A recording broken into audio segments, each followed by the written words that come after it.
അതുപോലെ തന്നെ നമ്മൾ ഹെൽത്ത് ഇൻഷുറൻസ് കൊടുക്കുമ്പോൾ വളരെ പ്രധാനപ്പെട്ട ഒരു കാര്യം ഫോളോ ചെയ്യുന്നതെന്ന് വെച്ചാൽ നമുക്ക് ഹെൽത്ത് ഇൻഷുറൻസ് പദ്ധതികളിൽ നിന്ന് ഒരുപാട് ആനുകൂല്യങ്ങൾ കിട്ടുന്നുണ്ട്. അതുപോലെ തന്നെ കിട്ടാത്തതായ കുറച്ച് കാര്യങ്ങളുണ്ട്. അപ്പോൾ എന്ത് കിട്ടില്ല എന്നുള്ളത് വളരെ വ്യക്തമായിട്ട് പറഞ്ഞ് മനസ്സിലാക്കാറുണ്ട്. അത് വളരെ പ്രധാനപ്പെട്ട ഒരു കാര്യമാണ്. കാര്യം ഫ്യൂച്ചറിൽ നമ്മുടെ ഹെൽത്ത് ഇൻഷുറൻസ് സേവനവുമായി ബന്ധപ്പെട്ട് വരാൻ സാധ്യതയുള്ള പല ബുദ്ധിമുട്ടുകളും ഇല്ലാതാക്കാനായിട്ട് ഈ ഒരു കാര്യം നമ്മളെ ഹെൽപ്പ് ചെയ്യാറുണ്ട്. കാരണം നമ്മൾക്ക് ഹെൽത്ത് ഇൻഷുറൻസിൽ ലഭിക്കാത്ത കുറച്ച് പ്രധാനപ്പെട്ട കാര്യങ്ങളുണ്ട്. അതിൽ ഏറ്റവും പ്രധാനപ്പെട്ടതാണ് വെയിറ്റിംഗ് പീരീഡ്. നിലവിലുള്ള അസുഖങ്ങൾക്ക് ചില കമ്പനികളിൽ 3 വർഷവും മറ്റ് ചില കമ്പനികളിൽ 4 വർഷവുമൊക്കെ വെയിറ്റിംഗ് പീരീഡ് വരുന്നുണ്ട്.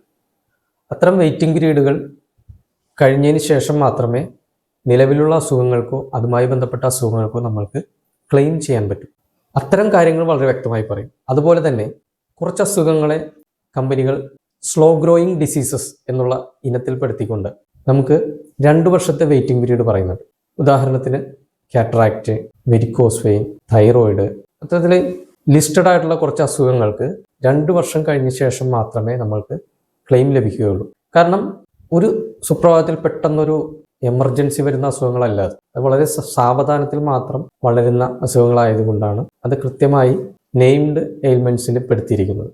കൂടാതെ നോർമലി നമ്മൾക്കൊരു ക്ലെയിം വരുന്നതിന് 30 ദിവസത്തെ വെയിറ്റിംഗ് പീരീഡാണ് പറയുന്നത്. 30 ദിവസത്തിന് ശേഷം മാത്രമേ നോർമലി അസുഖങ്ങൾക്ക് നമുക്ക് അഡ്മിറ്റ് ആകാൻ പറ്റുള്ളൂ. അതാണ് നോർമൽ വെയിറ്റിംഗ് പീരീഡ്. എന്നിരുന്നാൽ കൂടി നമുക്ക് പോളിസി ഡോക്യുമെന്റ് നമ്മൾക്ക് അപ്രൂവ് ആയി പോളിസി ഡോക്യുമെന്റ് നമ്മുടെ കയ്യിൽ കിട്ടി അടുത്ത നിമിഷത്തിൽ നമ്മൾക്ക് എന്തെങ്കിലും ഒരു ആക്സിഡന്റ് സംഭവിക്കുകയാണെങ്കിൽ ആ ആക്സിഡന്റ് കേസുകൾ, അപകടങ്ങൾക്കെല്ലാം നമുക്ക് അപ്പോൾ മുതൽ പോളിസി ഇഷ്യൂ ആയതിനു ശേഷം അപ്പോൾ മുതൽ തന്നെ ക്ലെയിമിന് അർഹരായിരിക്കും.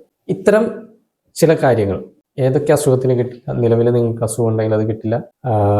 അതുപോലെ ചില ട്രീറ്റ്മെന്റുകൾക്ക് സബ് ലിമിറ്റ്സുകൾ ഉണ്ടാവും. ചില പ്രായം കഴിഞ്ഞ ആളുകൾക്ക് കോ പേയ്മെന്റ് ഉണ്ടാവും. നിശ്ചിത ശതമാനം പേയ്മെന്റ് നമ്മളുടെ കയ്യിൽ നിന്ന് കൊടുക്കുകയും ബാക്കി മാത്രം കമ്പനി അടക്കുകയും ചെയ്യുന്ന അത്തരത്തിലുള്ള ചില ക്ലോസുകൾ ഉണ്ടാവും. അതെല്ലാം വളരെ വ്യക്തമായിട്ട് പറഞ്ഞിട്ടായിരിക്കും നമ്മൾ പോളിസികൾ കൊടുക്കുന്നത്.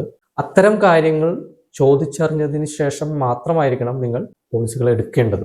നമ്മൾ പോളിസി എടുക്കുമ്പോൾ അങ്ങോട്ട് ചോദിക്കേണ്ട കുറച്ച് പ്രധാനപ്പെട്ട പോയിന്റുകളാണിത്. അപ്പോൾ ഇത്തരം കാര്യങ്ങളെല്ലാം ഒരു ഹെൽത്ത് ഇൻഷുറൻസ് തിരഞ്ഞെടുക്കുമ്പോഴും ഞങ്ങൾ ഹെൽത്ത് ഇൻഷുറൻസ് കൊടുക്കുമ്പോഴും ശ്രദ്ധിക്കുന്ന കാര്യങ്ങളാണ്.